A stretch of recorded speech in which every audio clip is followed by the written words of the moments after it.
جنان ہم عام بولتے ہیں، ان جنانوں کے اندر بڑی اچھی نصیحت کی چیزیں ہوتی ہیں،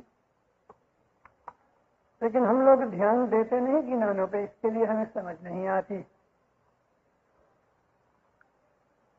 مولانا حضرت امام پہ صلوات پڑھ من اللہ صلی اللہ محمد وآل محمد۔ سیدہ امام بیگم ہمارے امام مولانا شاہ حسن علی صلوات اللہ علیہ کے زمانے میں ہوئی۔ یہ گنان امام بیگم کا ہے، پیر حسن کبیر دین کی اولاد میں سے تھی۔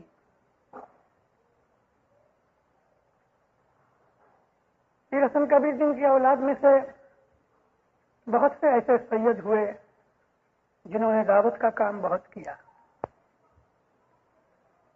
ان میں ایک سیدہ امام بیگم تھی، انہوں نے تقریباً 30 گنان لکھے، ہمارے پاس ان کے 10 گنان کتابوں میں ہیں۔ جو بامبے میں رہنے والے تھے یا آپ میں سے جو بمبئی کو جانتے ہیں، ہمارا پرانا نام کریم آباد کا کالی محلہ، کالی محلہ سے باہر نکلو رائٹ سائڈ پہ تو بھنڈی بازار ہے، بھنڈی بازار سے ہم نل بازار جائیں نزدیک ہی ہے، وہاں مارکیٹ ہے، مارکیٹ کے سامنے ابھی بھی ایک بلڈنگ کھڑی ہے، اس بلڈنگ کا نام ہے دوپہلیہ بلڈنگ۔ سیدہ امام بیگم اس دوپہلیہ بلڈنگ میں رہتی تھی۔ 1866 میں ان کی وفات ہوئی، کافی بڑی عمر بھی پائی، انہوں نے ساری زندگی شادی نہیں کی،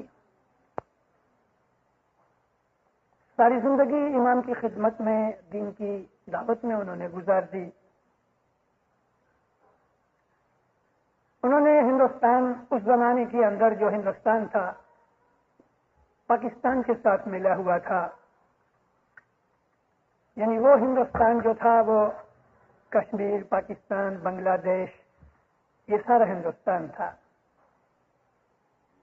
سارا ہندوستان سیدہ امام بیگم گھومی، خود اچھی طرح سے گانے والی بھی تھی اور ستار بھی بجاتی تھی۔ ان کے جتنے بھی گنان ہیں بڑے اچھے میٹھے راگوں میں ہیں، بڑی اچھی عابدہ تھی، عبادت کرنے والی تھی۔ 4-5 گنان تو عبادت کے اوپر بھی ہیں، صبح کے ذکر کے اوپر۔ سیدہ امام بیگم جب دوپہلیہ بلڈنگ میں آ کے رہیں، ان کی زندگی کے آخری سال تھے، کافی بوڑھی ہو گئی تھی۔ 10-1 بجے کے قریب کالی محلے میں چلی آئیں اور یہاں جماعت خانے کے اندر بیٹھ کے گنان بولیں، نصیحت کریں۔ مرد لوگ اپنے اپنے کام پہ چلے جائیں، بچے اسکول چلے جائیں، اور بہت سی عورتیں جن کو مذہب کا شوق تھا وہ اپنے گھروں سے نکل کے اس کے پاس آ کے بیٹھے، ستسنگ کریں۔ ہوتے یہ مجمع بڑا ہو گیا۔ بعض عورتیں ان کے پاس اپنے پرابلمز لے کے آئیں، ان کو ایک بزرگانہ ماں کی طرح نصیحت بھی کریں۔ مجمع بڑا ہو گیا۔ جس کو مذہب کا شوق ہوتا ہے پھر وہ مذہب کے اندر رنگا جاتا ہے۔ دنیا کے اندر بہت سے ایسے شوق ہیں، بعض آدمیوں کو سنگیت کا شوق پیدا ہو جاتا ہے، میوزک کا، تو پھر وہ گھر والوں سے جھگڑے بھی ہوتے ہیں، پرواہ نہیں کرتا، وہ سنگیت میں لگا رہتا ہے۔ کسی کو جوا کھیلنے کا کوئی ایسا شوق پیدا ہو جاتا ہے، میں تو اس کو کہتا ہوں لت لگ جاتی ہے، تو پھر کسی کی نصیحت نہیں سنتا۔ شراب کی عادت علت لگ جاتی ہے یا سگریٹ کی، تو پھر وہ کسی کی نہیں سنتا۔ مطلب یہ ہے کہ انسان کے اندر ایک ایسی خاصیت ہے کہ اس کے دماغ کو جس چیز کا کوئی شوق لگ جائے تو پھر وہ اس شوق کے پیچھے ایک دیوانے کی طرح جاتا ہے. مذہب کا شوق بھی لگ بھگ ایسا ہے، لیکن ہم اسماعیلیوں کو ہمارے اماموں نے بالکل رائٹ ڈائریکشن کے اندر رکھا اور ہم کو ہمیشہ یہ نصیحت کرتے رہے کہ دنیا کے فرائض بھی پورے کرو، دین کے فرائض بھی پورے کرو. یوں نہیں کہ اپنی دنیا بگاڑ کے دین ہی کے ہو جاؤ، کیونکہ ہماری جو دنیا ہے وہ ہمارے دین کا ایک حصہ ہے. ہماری دنیا ہمارے دین کا ایک حصہ ہے. اگر کوئی آدمی باپ بنا ہے تو اس کا یہ مطلب نہیں ہے کہ وہ اپنے بچوں کا روحانی جسمانی دماغی ماسٹر بن گیا. باپ ہے، اس کو اپنے بچوں کا خیال بھی کرنا چاہیے اور بچوں کو باپ کا خیال کرنا چاہیے. عورت مرد کے تعلقات ہیں تو مرد کو عورت کا حق رکھنا چاہیے، عورت کو مرد کا حق رکھنا چاہیے. بھائی بہن ہیں تو وہ ایک دوسرے کو بھائی اور بہن جیسا حق رکھنا چاہیے.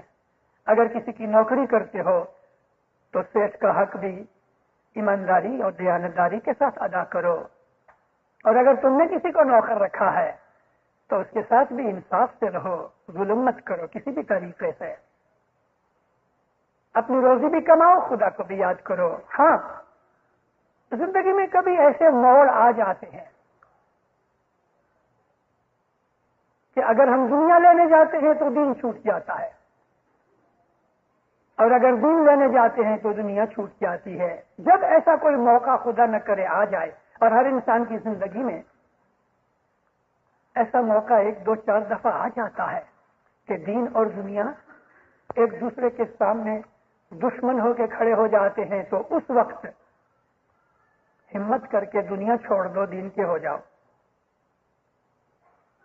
خصوصی ایک ایسا وقت آوے تو ہی، وگرنہ اپنی دنیا سنبھالو، ضرور سنبھالو. دار السلام کے اندر مولا 66 کے اندر آئے، 1966 کی بات کرتا ہوں. مہمانیوں کا کام جاری تھا. ایک بھائی آئے، اس کے ساتھ اس کی بیوی تھی، بچے تھے. ہاتھ باندھ کے کھڑا ہو گیا، کہتا مولا میں انجن ڈرائیور ہوں. ماں باپ بہت خوش ہوئے. کہتے مولا مجھے ایک پرابلم ہے. کیا ہے؟ کہ خداوند میں 15 دن رات کی ڈیوٹی پہ ہوتا ہوں، ساری رات انجن چلاتا ہوں، 8 گھنٹے کی ڈیوٹی ہوتی ہے. 15 دن میں دن کی ڈیوٹی پہ ہوتا ہوں. تو مولا جب میں رات کی ڈیوٹی پہ ہوتا ہوں تو میرا سارا دھیان انجن کے اندر ہوتا ہے، ریل کے ٹریک کے اوپر ہوتا ہے، کیونکہ مسافر 400-500 مسافر ہوتے ہیں، ان کی ساری زندگیوں کا ذمہ داری میرے اوپر ہے. مجھے اس بات کی بہت کانشیسنیس ہے، لیکن خداوند اس وقت میں دعا پڑھ نہیں سکتا دھیان سے.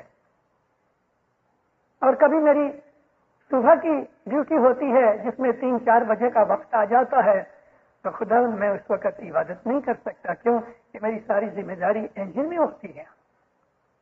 ماں باپ نے اس کے کندھے پہ ہاتھ رکھا، فرمایا شاباش، تم کو اس بات کی کانشیسنیس ہے اپنی ذمہ داری کی. میں بہت خوش ہوا ہوں کہ تم اپنی ذمہ داری کو سمجھتے ہو. میرے بچے، جب تیری ڈیوٹی رات کو ہوئے اور دعا کا وقت ہوئے تو تم اپنے من میں دعا کے وقت کو یاد کر لو، مجھے یاد کر لو. اور پھر جب کسی نیکسٹ اسٹیشن کے اوپر تجھے 2-5 منٹ مل جائیں اس وقت دعا پڑھ لو، لیکن دعا کے وقت دعا کو یاد کر لو، مجھے یاد کر لو. اور صبح پر 3-4 بجے تمہاری ڈیوٹی ہوتی ہے، بیت الخیال میں نہیں آ سکتے، تو اس وقت بھی ایسا ہی کرو. اپنے دل کے اندر بھلے تمہارا دھیان نہ لگے لیکن دل میں اپنے بول کو یاد کرتے رہو. امام نے اس کو اس طرح سے فرمایا، اس کا مطلب اپنی دنیا سنبھالو، دنیا کے اندر اچھے بنو، ہر لحاظ سے اچھے بنو. میں واپس ریپیٹ کر کے کہتا ہوں کہ ہمارا اسماعیلی مذہب جو ہے یہ سچا صحیح اسلام ہے. ہمیں یہ کہا گیا ہے کہ دنیا میں بھی ہر حساب سے اچھے بنو کہ کوئی تمہارے کیریکٹر کی طرف انگلی نہ اٹھائے, کوئی تمہیں الزام نہ دے کہ تم بدماش ہو یا خراب ہو, خدا نخواستہ. کیونکہ دنیا کی زندگی بھی ہم کو ہمارے مولا نے دی ہے. سیدہ امام بیگم 10 بجے کے قریب آ جاویں اور عورتیں اس کے پاس آ کے بیٹھے, ادھر راز نصیحت ہوئے, گنن بالیں. بمبئی کی لائف ایسی ہے کہ جو لوگ صبح 9 بجے چلے جاتے ہیں اپنے آفسوں کے اندر یا دکانوں پہ, وہ دوپہر کو کھانے کے لیے نہیں آتے. عورتیں ان کے لیے کھانا پکاتی ہیں, اور چند آدمی ایسے ہیں کہ جو ادھر سے ایک ٹفن بنا کے, تو یہ ٹفن کیریئر جو ہوتے ہیں یہ گھروں کے اندر ٹفن اکٹھے کر کے اور آفسوں کے اندر دے آتے ہیں. شام کو وہ لوگ کھا پی لیتے ہیں. ٹفن والا ٹفن خالی واپس لے آتا ہے, اور وہ لوگ کوئی شام کو آتا ہے, کوئی رات کو آتا ہے.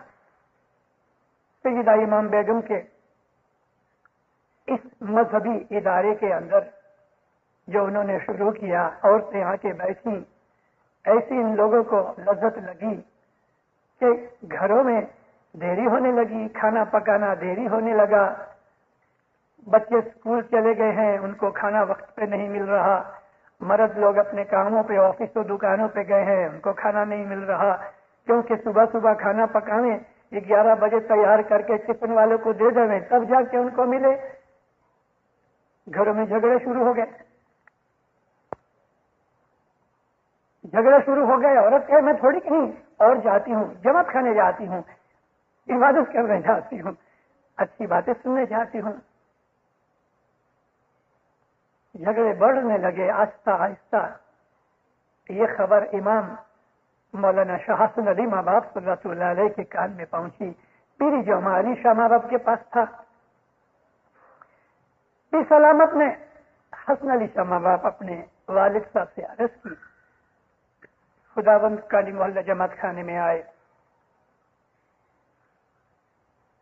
شاہ پیر دونوں آئے, کمریا حاجی ان کے ساتھ تھے. مولا نے سیدہ امام بیگم کو سامنے بلایا اور ان کو فرمایا, مجھے یہ بات معلوم پڑی ہے کہ اس طرح تم یہ گنن گوشتی یا جس کو کہو ستسنگ کرتی ہو, بری چیز نہیں, لیکن طریقہ ٹھیک نہیں. تم واڑی چلی جاؤ. واڑی جو نسبت روڈ کے اوپر جہاں اس وقت زمانے کے اندر مولا رہتے تھے, حکم کیا کہ تم واڑی چلے جاؤ. بھلے خدا. ابھی اس نے کچھ سلسلہ شروع کیا تھا. سیدہ امام بیگم کی یہاں ذرا غلطی ہو گئی. سچی مومن تھی, پیر حسن کبیر دین کی اولاد میں سے تھی, لیکن دینداروں دنیا کے اندر ہم بہت دفعہ خطا کھا جاتے ہیں, ہم انسان ہیں. دوسرا دن جو گزشتہ دن کی ان کی جو محفل میں ایک خاص سٹوری یا ایک فیچر جو ادھورا رہ گیا تھا, امام بیگم نے یہ سوچا کہ میں اس کو پورا کر کے پھر میں واڑی چلی جاؤں. مولا تو شام کو جب ہی چلے گئے تو دوسرے دن یہ پھر آئی, اس کو نہیں آنا چاہیے تھا. اگر امام نے حکم کیا تو اسی رات کو چلے جانا چاہیے تھا, لیکن اس سے ذرا چوک ہو گئی. بدنیتی کے حساب سے نہیں, بے ایمانی کے حساب سے نہیں, محض اس حساب سے کہ میں نے آج صبح جو ایک خاص بات شروع کی تھی وہ ادھوری رہ گئی گنان کی, کل میں پوری کر کے چلی جاؤں. دوسرے دن نہ گئی. کچھ عورتیں آئیں, کچھ نہ آئیں. اس نے وہ بات شروع کی, لیکن پھر بھی وہ بات پوری نہ ہو سکی, تو تیسرے دن بھی آئی. مولانا حسن علی شاہ ماں باپ نے فرمان بھیجا کہ امام بیگم کے گنان بند کرو اور اس کا جماعت خانہ بند کرو. تب روئی پیٹی, فوراً واڑی چلی گئی. علی شاہ ماں باپ کے پاؤں پڑی. 40 دن تک اس کا جماعت خانہ بند رہا اور اس کے گنان بند رہے. توبہ کی, معافی مانگی. امام نے فرمایا اچھا جماعت خانے جاؤ. جماعت کو کہا اس کے گنان بھی بولو. سیدہ امام بیگم کی ان گنانوں میں سے یہ ایک گنان ہے جو ہم اسکول میں سیکھتے ہیں. یہ گنان اس وقت بولا، ایک دفعہ مولانا حسن علی شاہ محبوب بہت وقت تک جماعت خانے نہیں آئے، بہت وقت تک نہیں آئے،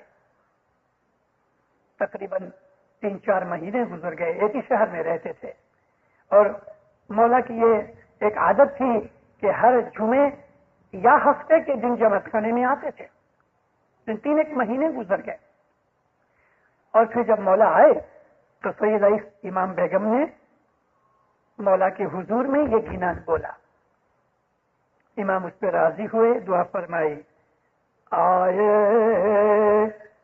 رحم رحمان اب تو رحم کریں گے.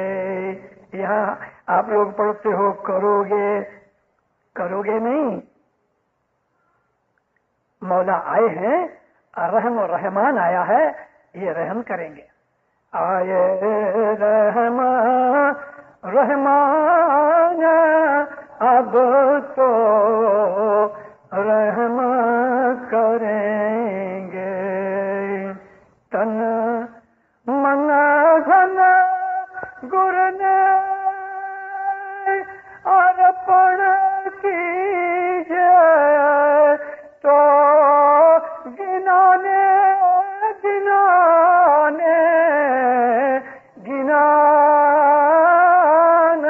اب تو رحم کریں گے. امام کے حضور میں ایک گنان بولا کہ مولا رحم و رحمان آیا ہے، رحم کریں گے. تم اپنا تن من دھن اس کے پاؤں میں رکھ دو اور یہ چیز سمجھ کے، گنان یعنی سمجھ سے، تم اس بات کی کانشیسنس پاؤ، اس اویئرنیس کے اندر تم اپنا تن من دھن اس کے پاؤں میں رکھ دو، سمجھ کے کہ یہ میرا مالک ہے، میرا امام ہے. اور اسماعیلی مذہب کے اندر جو بیعت ہے اس کا مطلب یہی ہے. ہم اس کو انگلش میں کہتے ہیں کمپلیٹ سبمیشن.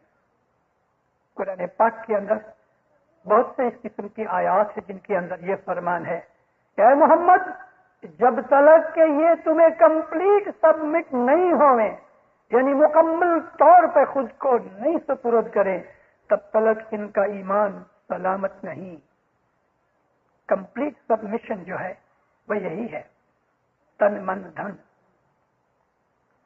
اسماعیلی مذہب جو اسلام ہے اس کے اندر کسی بھی طریقے کی زبردستی نہیں، کسی بھی طریقے کی نہیں. لا اکراہ فی الدین، دین میں کوئی جبر نہیں. اگر ہم کو اسماعیلی مذہب سے اپنے دل کے اندر کوئی خنوس ہے یعنی کینہ ہے، ہم اپنے اسماعیلی مذہب کو اچھا نہیں سمجھتے، تو ہم کو اس بات کی اجازت ہے کہ کوئی بھی مذہب پالو. لازم نہیں ہے کہ اسماعیلی مذہب میں رہو. ایک مسلمان ہو کے عیسائی بھی بن جاتا ہے، اسماعیلی ہو کے سنی بھی بن جاتا ہے، اور سنی جو ہیں وہ دوسرے مذہبوں میں بھی چلے جاتے ہیں، دوسرے مذہب والے مسلمان بن جاتے ہیں. مذہب کی تبدیلی کوئی زبردستی نہیں، کیونکہ مذہب ہے وہ کنوکشن کے اوپر ہے، اپنے عقیدے اور ایمان کے اوپر ہے. جب تک کہ دل کے اندر اعتقاد برابر نہیں، مذہب میں سے ہمیں کچھ نہیں مل سکتا. ہمارا اعتقاد برابر ہو تو مذہب میں سے ہمیں مزہ آئے. دعا پڑھی ہے،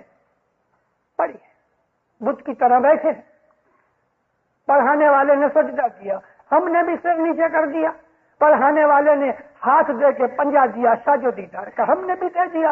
امام سلطان محمد شاہ صلی اللہ علیہ فرماتے ہیں اگر سر کا اونچا نیچا کرنے کا نام سجدہ ہے تو ارے مومنو، دنیا کے اندر مولا کہتے ہیں ایک مرغی ہزاروں دفعہ سر پٹکتی ہے، تو مرغی کے تو کتنے سجدے ہو گئے دن میں. سر جھکانے کا ہی نام اگر سجدہ ہے تو مرغی تو ہمارے سے زیادہ سجدے کرتی ہے، وہ تو بڑی مسلمان ہوگی.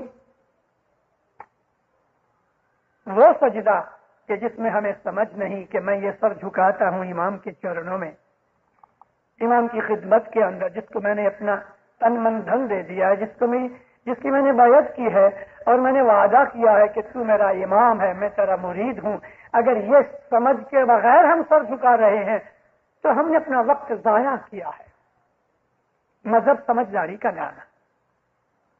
تن من دھن گر نے ارپن کیجئے، سبمٹ کر دو، اور اس چیز کو گنانے یعنی گنان کا مطلب سمجھداری سے، علم سے، سمجھ کے، جان کے، بے سوچے سمجھے امام کی ہمیں شناخت ہی نہیں، اور ہم امام کو امام کہہ رہے ہیں۔ زندہ اس طرح سے ہماری زندگی یوں ہی پسار ہو رہی ہے۔ مولانا امام سلطان محمد شاہ کے ایک اور فرمان میں ہے کہ تم نے ابھی تک بادام کھایا ہی نہیں، اس کے چھلکے کھاتے ہو، مغز چکھا ہی نہیں۔ اسماعیلی مذہب کا مغز جو ہے وہ حقیقتی سمجھ ہے، علم سے، سمجھداری سے، امام کی شناخت کر کے، اس کو سوچ کے، سمجھ کے، جان کے۔ تیرے جانی نے تمہیں اور رکھو، جانو پھر پہچانو، وہ یہی دیال، اس رحیم کی خدمت کرو۔ دیال کہتے ہیں رحیم کو۔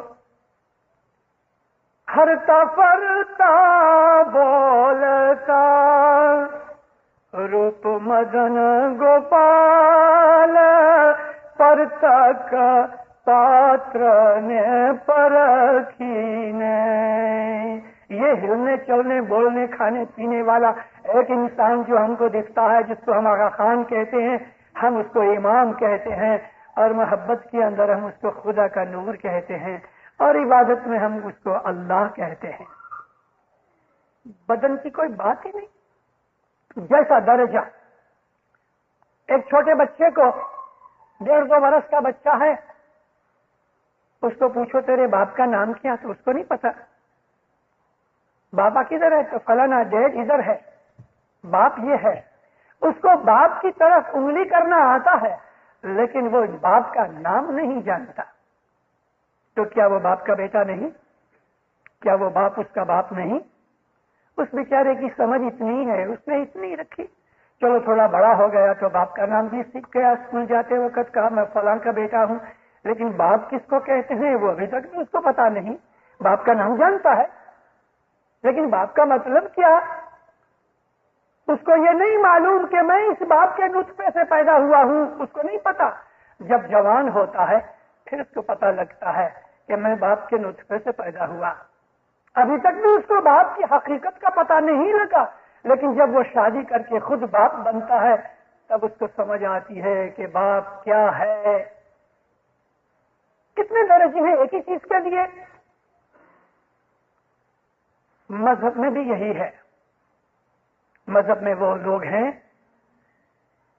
کہ جو محض جماعت خانے آتے ہیں ٹائم گزارنے کے لیے۔ جماعت خانہ نہیں سمجھو، مسجد، مندر، کوئی بھی چرچ وغیرہ لے لو، دنیا میں جتنے بھی مذاہب ہیں ان مذہبوں کے اندر اپنے اپنے مذہب کی جگہوں پہ جانے والے میجورٹی وہ لوگ ہیں جن کو اپنے مذہب کا پتہ نہیں۔ پتہ نہیں۔ ہم بھی ایسے ہیں، جماعت خانے میں آ جاتے ہیں، یا کسی کو لے کے آتے ہیں، ماں باپ کو، یا ہم کسی کو ملنے آتے ہیں، یا یوں تو سمجھتے ہیں کہ چلو ہم جماعت خانے جائیں، چلے آتے ہیں۔ لیکن امام کون ہے؟ امامت کیا ہے؟ حقیقت کیا ہے؟ معرفت کیا ہے؟ اس کا ہمیں پتہ نہیں۔ تو ہمارے میں ایسے بہت سے لوگ ہیں کہ جو امام کو محض لیڈر کے طور پہ، امام کے طور پہ، جیسے کہ دنیا کے اندر سنیوں کے امام ہوتے ہیں، ہے کوئی ٹھیکرا ہے، اس طرح سے ہم نے بھی سنا۔ ایسے اسماعیلی بہت ہیں، ایسے اسماعیلی بھی ہیں کہ جو خدا کو مانتے ہی نہیں لیکن جماعت خانے آتے ہیں، کافر ہیں، ملحد ہیں، لیکن جماعت خانے آتے ہیں، کیونکہ وہ ایک سوسائٹی کے اندر رہنا چاہتے ہیں۔ ان کے دلوں میں ایمان نہیں، خدا کی ہستی سے ہی انہیں انکار ہے کہ خدا جیسی کوئی چیز ہے ہی نہیں، لیکن پھر بھی اپنے آپ کو اسماعیلی کہلاتے ہیں، حالانکہ وہ کافر ہیں، حالانکہ وہ ملحد ہیں، ایتھسٹ ہیں، جس طرح سے یہ کمیونسٹ لوگ ہیں، لیکن جماعت خانے آتے ہیں۔ اسماعیلی مذہب کی فیملی میں انہوں نے جنم لیا ہے، اس لیے چلے آتے ہیں. اور ہمیں انکار نہیں، تمہارے عمل تمہارے ساتھ ہے.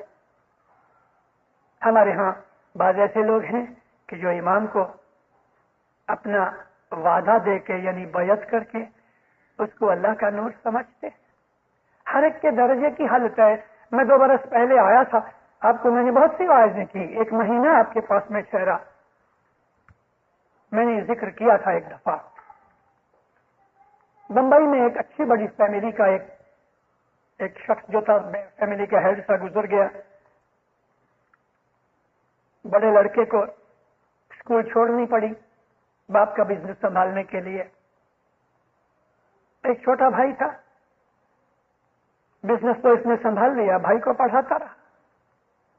مومن اسماعیلی فیملی تھی، پیسے والے شخص تھے، عزت والے، آبرو والے، نامچین مشہور لوگ تھے.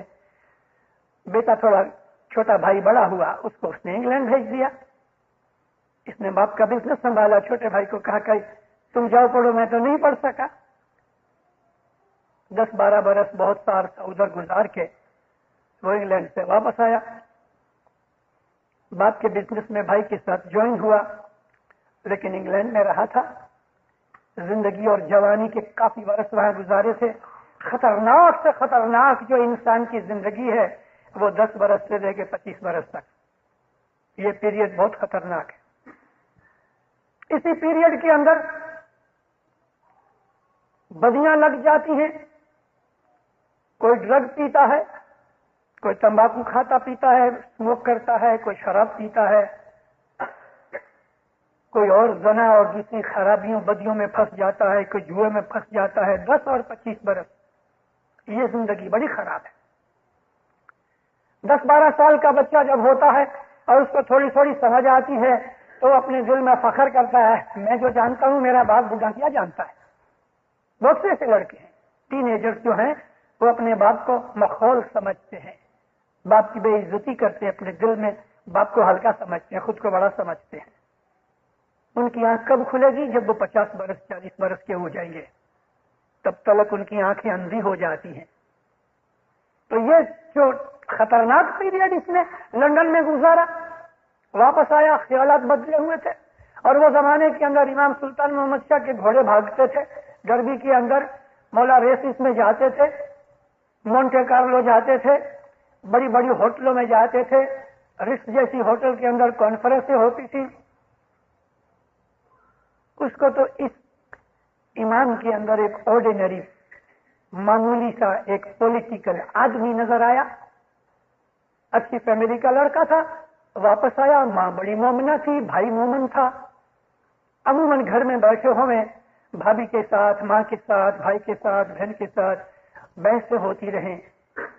تم کو کیا پتا صاحب، ادھر جا کے پتہ تمہیں کیا کرتے ہیں؟ گھوڑے بھگاتے ہیں. اب وہ زمانے کے اندر گھوڑ دوڑ کو ہم لوگ سمجھتے نہیں تھے، اور عام مسلمان مولوی بھی ہمارے اوپر اٹیک کرتے تھے، خصوصاً وہ مولوی کہ جو کانگریس کے پچھو تھے. اس کے پیچھے بیک گراؤنڈ کے اندر انڈیا کا پالیٹکس ہے. قائد اعظم محمد علی جناح خود کانگریس کے ممبر تھے، اس میں سے نکل کے پھر مسلم لیگ میں آئے. کانگریس کے اندر بہت بڑے بڑے مسلمان علماء تھے. مولانا ابوالکلام آزاد جو تھے وہ کانگریس کے زمانے کے اندر پریزیڈنٹ تھے. تو یہ دیوبند کے ملا مولوی جو تھے، کٹر مولوی، وہ لوگ کانگریسی تھے. پالیٹکس کے حساب سے مسلم لیگیوں کو برا سمجھتے تھے اور امام مسلم لیگ کو پیدا کرنے والے تھے. پالیٹکس کا ذریعہ بھی تھا. تو کہتے تمہارا امام تو گھوڑے بھگاتا ہے اور مڈموں کے ساتھ شادی کرتا ہے. مڈم کا مطلب یورپین عورت. بمبئی کی زبان میں یورپین عورت کو مڈم کہتے ہیں، جو لفظ نکلا ہے میڈم میں سے. معلوم نہیں کہ گھوڑے تو حضرت رسول اللہ بھی دوڑایا کرتے تھے. گھوڑوں کی جو ریس ہے وہ رسول اللہ کے زمانے میں سے چلی. یورپ والے تو اس وقت جنگلی تھے. 1400 برس پہلے یورپ کے اندر کوئی سنسکرتی اور سیویلائزیشن نہیں تھی. ایک آدمی نے لکھا ہے، جوک میں لکھا ہے، وہ کہتا ہے کہ وی ور سیویلائز وین یو پیپل، یعنی یورپینس کو کہتے ہیں کے دن آدھی چھٹی بنایا کرتے تھے. مدینہ بند ہو جاتا تھا, مسلمان کاروبار بند کر دیتے تھے. جمعہ کی نماز کے بعد کوئی کام نہیں کرتا تھا. کھانا پینا کھا کے نبی کریم باہر جاتے تھے. مدینے کے باہر کوئی گھوڑا لے آتا ہے, کوئی اپنا اونٹ لے آتا ہے, کوئی بکرا لے آتا ہے. بکروں کی ریس ہوتی تھی, اونٹوں کی ریس ہوتی تھی, گھوڑوں کی ریس ہوتی تھی, اور جیتنے والے کو رسول اللہ انعام دیا کرتے تھے. یہ گھوڑوں کی ریس یورپین نے شروع نہیں کی, یہ تو نبی نے شروع کی ہے. مگر لوگوں کو علم کا پتہ نہیں. اس کے لیے جب بھی ہمارے مذہب کے لیے, ہمارے امام کے لیے کوئی آدمی کوئی اٹیک کر دیتا ہے, ہم بھیگی بلی کی طرح دم پیچھے دبا کے بیٹھ جاتے ہیں, کیونکہ ہمیں علم نہیں. تم لوگ سیکھو, پڑھو, علم سیکھو, تو دشمنوں کا منہ بند کرنے کے لیے ہمارے پاس بے حساب چیزیں ہیں, بے حساب. مگر ہمارے جوانوں کو جس کا جتنا شوق ہے اتنا گنان اور علم پڑھنے کا شوق نہیں. بحثیں ہوتی رہے. اس آدمی کا ایمان تو خراب تھا ہی, لیکن اچھے مومن تخم میں سے تھا. دسبندی سکریتی عابد مومن جماعت خانے میں آنے والے فیملی میں سے تھا. دل ڈاما ڈول رہے. ماں باپ کی محبت اور عبادت اس کو جماعت خانے کی طرف کھینچے, لیکن یورپ کا رہنا اور وہ ماڈرن تھنکنگ اس کو دنیا کی طرف کھینچے. خوب ایسے ہوئے. ایک دفعہ مولا کی پدرامنی ہوئی, انہوں نے مہمانی رکھی. مہمانی میں یہ آدمی مولانا حضرت امام سلطان سے آ کے آرام سے بیٹھے. اس کو دیکھ کے بولا, تم یورپ میں تھے؟ ہاں خداوند. کبھی واپس آئے, باتیں چیتیں کرتے رہے. صاحب نے اس کے ساتھ اس طرح سے باتیں کی کہ اس نے سمجھا کہ یعنی میرا کوئی دوست ہے. ایک دم کھلا ہو گیا. 2 4 5 منٹ کے اندر کہتا, یور ہائنس, میں کچھ بات پوچھنا چاہتا ہوں. ہاں پوچھو پوچھو, کیا ہے؟ ذرا ہچکچانے لگا. بڑے بھائی نے آنکھیں نکالی. ماں کی آنکھوں میں آنسو آ گئے کہ ابھی کچھ ایسی بے ایمانی کی, کوئی بے ادبی کی بات کر دے گا. ذرا ہچکچایا. صاحب نے اس کو ہاتھ لگا کے کہا, پوچھو پوچھو, ڈرو مت, کھلے دل سے پوچھو. صاحب نے اس کو تھوڑا تھپ تھپایا تو کہنے لگا, یور ہائنس, میرا بھائی ہے نا, وہ کہتا ہے آپ خدا ہو. کیا آپ خدا ہو؟ مولانا سلطان مجھ کے بہت ہنسے, شرمندہ ہو گیا. تم کیا سمجھتے ہو؟ اس کو چھوڑ دیا. ابھی یہ پھر پریشان ہو گیا, کیا بولے؟ ہاں بولو بولو, تم کیا سمجھتے ہو؟ کھلے دل سے بولو, ڈرو مت. ہچکچاتے کہتا ہے, میں آپ کو اپنا امام سمجھتا ہوں. یو آر مائی امام. شاباش, ویری گڈ, برابر ہے, میں تمہارا امام ہوں. اس کو تھوڑا زور آ گیا. بھائی کی طرف ٹیڑھی نظر کر کے دیکھنے لگا. بھائی نے کہا, خداوند, یہ آپ کو امام مانتا ہے, ہم بھی امام مانتے ہیں, لیکن خداوند ہم تو آپ کو نورانی حالت میں خدا مانتے ہیں. برابر ہے, برابر ہے, شاباش, البت.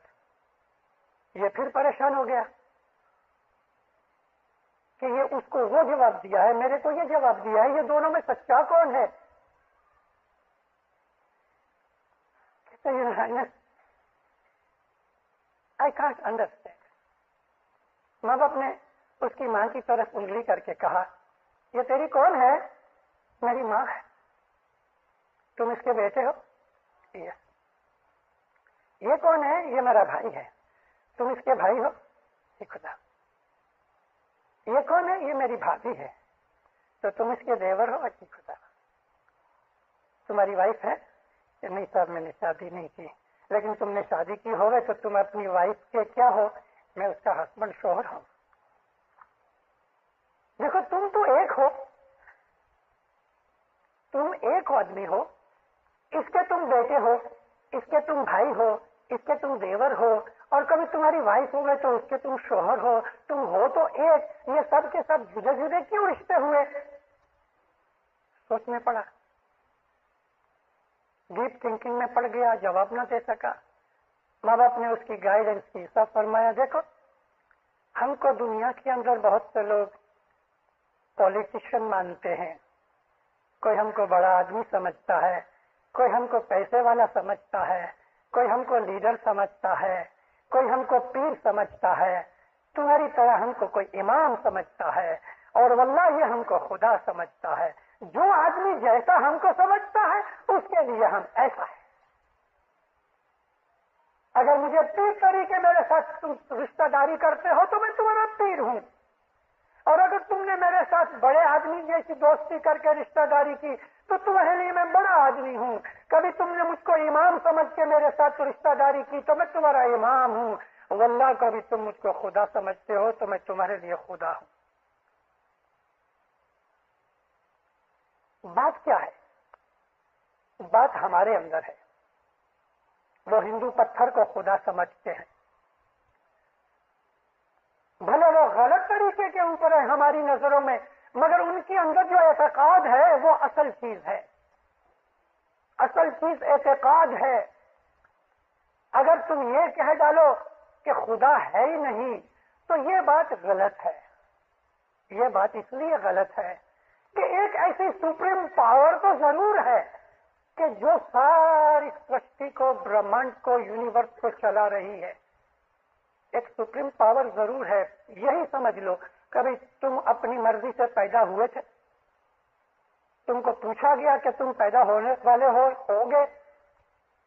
تم اپنی مرضی سے تو پیدا نہیں ہوئے، تو کوئی ایسی سپریم فورس ہے کہ جس نے تم کو پیدا کیا، اور موت بھی جب آئے گی، بھلے وہ ایک نیچرل فینومینا پروسیس ہے، مگر وہ پروسیس گھڑنے والی بھی کوئی سپریم پاور تو ہے۔ کیوں کوئی آدمی اپنی مرضی سے مرنا نہیں چاہتا؟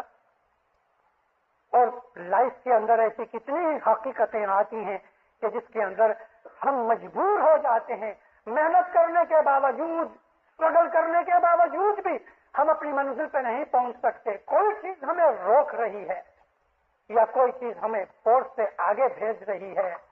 خدا کی ہستی ضرور ہے، خدا باہر نہیں رہتا، اندر رہتا ہے۔ مولانا حضرت امام کا جو باہر کا شریر اور بدن ہے وہ باہر ہے، مگر اس کا جو نور ہے وہ اندر ہے۔ تو امام جو ہے جس طرح کا ہمارے دل کے اندر اس کے لیے اعتقاد ہے، اس طرح ہم ہیں۔ پتھر کو پوجنا جاؤ، پتھر کو پوجو، کوئی بات نہیں۔ تو یہ علم اور سمجھ ہمیں ہونی چاہیے۔ اسی علم اور سمجھ کے اوپر، جیسا میں نے آپ کو کبھی کبھی واعظوں میں کہا بھی ہے اور ہمیشہ کہتا ہوں کہ دینداروں، دنیا کی زندگی کے اندر جو حالت میں آپ ہو، باپ ہو، بیٹے ہو، بھائی ہو، شوہر ہو، بیوی ہو، کوئی بھی حالت میں جو ہے اپنی تمام ہر ایک حالت میں سچے بنو، پیور بنو، سنسیئر بنو، دیانتدار بنو۔ یہ ہے گنان۔ تو یہاں سیدہ امام بیگم کہتی ہیں کہ اپنا تن اور من اور دھن تم نے امام کو بیعت میں دے دیا اور یہ سوچ سمجھ کے دیا ہے، اب اس کی تابعداری کرو۔ اس کے لیے جان کی قربانی کرنی پڑے تو تن دے دو، من کی قربانی کرے تو من دے دو، دھن کی قربانی کرنی پڑے تو دھن دے دو، کیونکہ تم نے اپنا سب کچھ اس کو سونپ دیا ہے۔ دانا سخاوت ہر دم کیجے، دان سخاوت ہر دم کیجے، تو دان دان دان اب تو رحم کریں گے۔ جو کچھ تم دنیا میں کماتے ہو اس کے اندر دان دو اور سخاوت کرو، ہر دم دانے دانے دان، یعنی جو سخاوت ہے اس کے بہت سے طریقے ہیں، بہت سی شکلیں ہیں. تمہاری کمائی میں سے یا جو کچھ تمہارا ہے، صرف پیسہ نہیں، تمہارا وقت بھی. پیسے میں سے دان دو، یعنی سخاوت کرو، چیریٹی کرو. وقت کی بھی چیریٹی کرو، بدن کی بھی چیریٹی ہوتی ہے. بدن کے اوپر امام کا حق ہو گیا ہے، مگر اس نے دنیا کے اندر میاں بیوی بال بچے جو ہیں، تو ہمارا وقت بال بچوں میں جاتا ہے. ہمارا وقت اور ہمارے بدن کی جو کچھ بھی طاقتیں ہیں وہ پڑوسی کے پاس بھی ہیں، جہاں ہم کام کاج کرتے ہیں وہاں بھی ہیں. تو اس کے اندر سے وقت، پیسہ یا بدن کی کوئی بھی محنت وغیرہ اگر ہم دوسروں کے لیے کرتے ہیں، جس میں مجھے کوئی بھی پرسنل ذاتی اس میں نفع کی خواہش نہ ہو، میری نیت نہ ہو، تو وہ چیز سخاوت میں آتی ہے. رسول اکرم صلی اللہ علیہ وسلم کے پاس حضرت ابو ہریرہ جیسے آدمی، میں نے آپ کو ایک دفعہ کہا تھا کہ ابو ہریرہ، اس کی حدیثیں بہت ہیں، اس کی بہت حدیثیں، موسٹلی میجورٹی حدیثیں ابو ہریرہ کی جو ہے نا وہ فوق ہے، کچھ بھی نہیں، خاک ہے.